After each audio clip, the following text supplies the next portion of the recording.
साथियों नमस्कार। आपका स्वागत है हमारे YouTube चैनल ग्रीन ऑर्गो फार्म में। एक बार फिर एक नई वीडियो के साथ आप लोगों के बीच में आया हूं।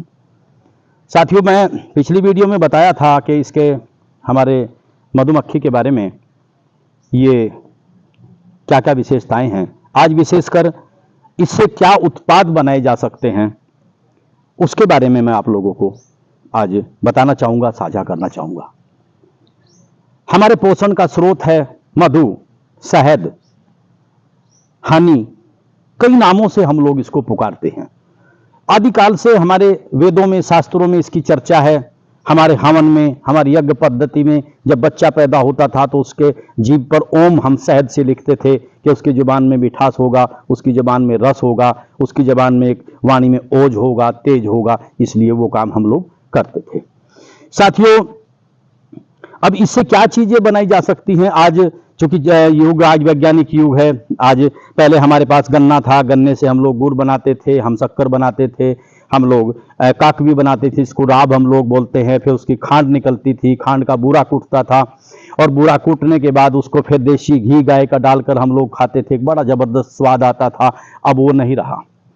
अब शॉर्टकट पे आ गई हम लोग। हमने चीनी को लिया, हमने बूरा बनाना है तो मिक्सी में डाला और एक बटन दबाया और उसके बाद हमने उसको चला करके बूरा बना दिया। हम उस चीनी को खा रहे हैं। हम आज बीमार हो रहे हैं, शुगर के मरीज हो रहे हैं। एक अघुलनशील सल्फर हमारी नसों में जा रहा है, हमारे शरीर में जा रहा है, हमारी बॉडी में जा रहा है और चारों तरफ से बीमारों की लाइन लग रही है। तो साथियों, इससे क्या बनाया जा सकता है मैं आपको बताना चाहता हूँ। सबसे पहले जो हमारा प्रियपान सोमरस हुआ करता था देवताओं का, वो इसी मधु से बनता था, इसी शहद से बनता था और देवता उसका सोमरस का पान करते थे और वो स्वस्थ रहते थे, निरोग रहते थे। क्योंकि वो एक स्वर्ण काल था, एक स्वर्णिम युग था। तो वो इस तरह से इसका सेवन वो लोग करते थे।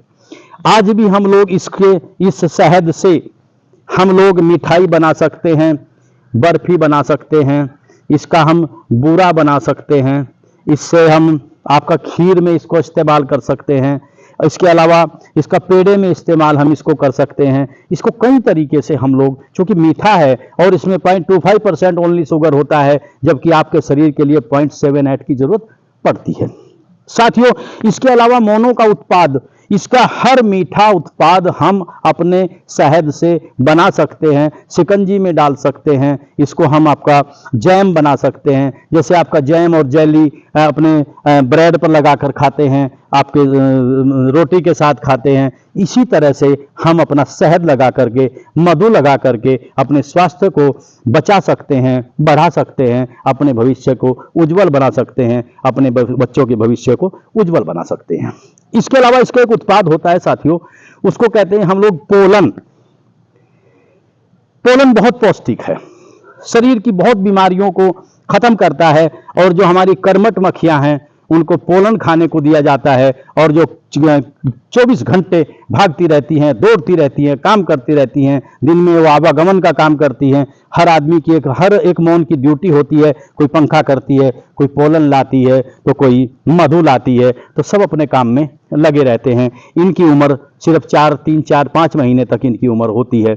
और ये इसके बाद इसका दूसरा उत्पादन, इससे पोलन बी नाम की भी गोलियां बनाई जाती हैं और अन्य कई बीमारियों में, चाहे पोषण की रही हो या शरीर की कई बीमारियां हो, उसमें हमारा पोलन काम आता है। एक सबसे अच्छी चीज इसमें होती है, सबसे बेहतरीन चीज होती है, जिसको हम लोग रॉयल जेली कहते हैं, जिसको हम मधु अवलेह कहते हैं।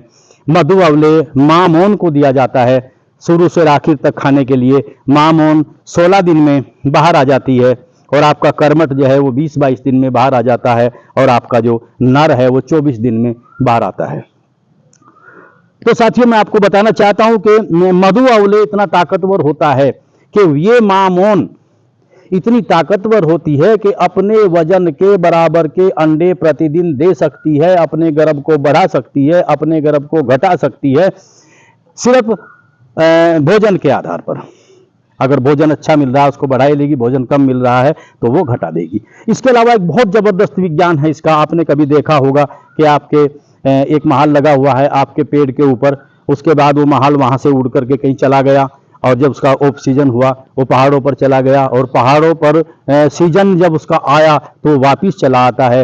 एक चीज़ आप लोगों की जानकारी के लिए बताना चाहता हूं कि जो कर्मठ मक्खियां होती हैं वो 3-4 महीने के पीरियड में वहां पर मर जाती हैं। एक अकेली माँ मौन ऐसी होती है जिनको इसे पता होता है कि वो रास्ता कहाँ है, वो अकेली उस टोटल अपने झुंड को लेकर के आती है और वो वहीं पर फिर बैठ जाती है। साथियों, बहुत जबरदस्त विज्ञान है। मधु अवले अगर आदमी को प्राप्त हो जाए, इसके लिए उत्पादन का प्रयास चल रहा है। अगर मधु अवले इंसान को प्राप्त हो जाए तो उसका कई सौ साल तक का जीवन इसका हो सकता है। इसके अलावा जब आप मधुमक्खी में काम करते हैं, अपने बक्से में काम करते हैं, जब आपको डंक लगता है तो आपको जितने घुटनों के दर्द हैं, खाज है, खुजली है, दाद है, एक्जिमा है, उसको ये ठीक करता है। आप जब इसको चूसते हैं मैं इसके क्या नाम मोम के, तो आपको छूत की बीमारियां नहीं होती। इसके अलावा आपकी अंगुलियों पर जब ये लग जाता है तो उससे भी आपकी छूत की बीमारियां नहीं होती। तो साथियों, कुल मिलाकर के अगर इसका विश्लेषण किया जाए तो ये अमृत है धरा का। आप लोग इसका प्रयोग कीजिए, अपने बच्चों से कराइए, और ये जो चीनी का बढ़ता हुआ चलन है, इस चलन को कम करिए मेरे साथियों। चूंकि हम एक स्वर्ण युग, आज हमारे माननीय प्रधानमंत्री जी भी, हमारे मुख्यमंत्री योगी आदित्यनाथ जी भी इस बात को चाहते हैं कि हमारा ऑर्गेनिक की तरफ हम लोग बढ़ें। क्योंकि शहद जो है वो काफ़ी हद तक ऑर्गेनिक होता है, क्योंकि जंगलों में कोई स्प्रे नहीं करता, कोई दवाइयाँ नहीं डालता। तो इसलिए मधु का प्रयोग आप लोग करिए। तो वर हो या वधु, सब खाएं मधु, शुक्र हो या शनि, सभी खाएं हनी। तो मेरे साथियों, इन चीज़ों को लेकर के हम आप लोगों के बीच आए हैं। तो आप थोड़ा सा, जो लोग एक बक्से से शुरू कर सकते हैं, एक बक्से से 3-4 बक्से एक साल में कर सकते हैं, उसके तरीके भी मैं आपको आगे बताऊंगा, क्योंकि मैं भी एक मौन पालक रहा हूं। तो साथियों, मेरा आपसे यही अनुरोध है कि जो मैं आपको जानकारी दी है, इस जानकारी के लिए, लेकिन हाँ, एक चीज़ बहुत ज़रूरी है कि आप शहद किसी कंपनी का लेने के बजाय सीधे आप मौन पालक से लें। जहाँ पर शहद निकाला जाता है आप वहीं से लें, वो शहद सबसे अच्छा होता है, सबसे शुद्ध होता है। साथियों, अपने परिवार को बचाओ, अपने बच्चों को बचाओ और अपने परिवार को स्वस्थ रखो, यही हमारी कामना है। स्वस्थ व्यक्ति होगा, स्वस्थ समाज होगा, स्वस्थ देश होगा, और एक स्वस्थ शरीर के अंदर स्वस्थ दिमाग रहेगा। तो इन्हीं शब्दों के साथ आप लोगों का बहुत बहुत धन्यवाद। जय हिंद, जय किसान, जय गौ माता, जय जमुना मैया, जय जमुना मैया। बहुत बहुत आभार, बहुत बहुत धन्यवाद। जय हिंद।